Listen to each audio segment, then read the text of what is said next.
Toujours dans le traité sur la prière et la liturgie, au chapitre 15, saint Benoît s'intéresse à l'Alléluia. L'Alléluia est une dimension très importante de l'année liturgique. C'est comme un repère pour signaler en quelque sorte la mention de la résurrection. Alléluia signifie en hébreu donc louer le Seigneur, louer Dieu.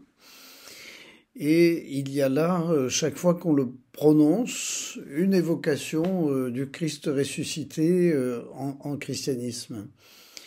Et saint Benoît donc consacre un chapitre à l'usage de l'Alléluia dans l'année liturgique.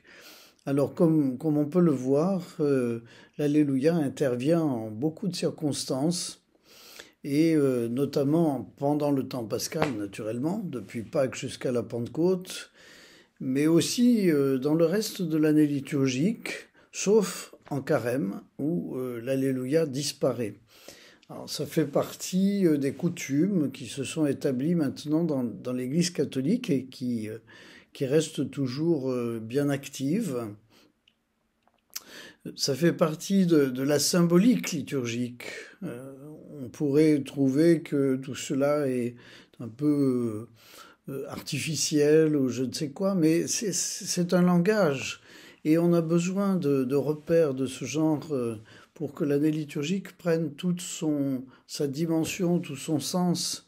Lorsque on commence le temps de l'Avent, lorsqu'on commence le temps de Noël, lorsque l'on est en carême, au temps pascal, les ambiances sont différentes.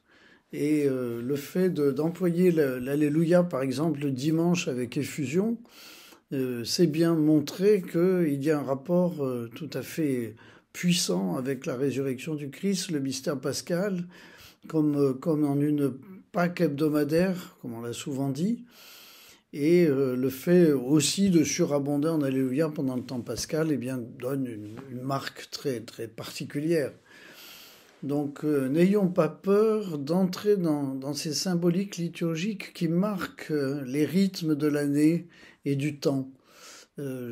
Ça peut être une catéchèse aussi pour nous qui alimente la foi et qui nous donne à la vivre d'une façon plus forte et plus active.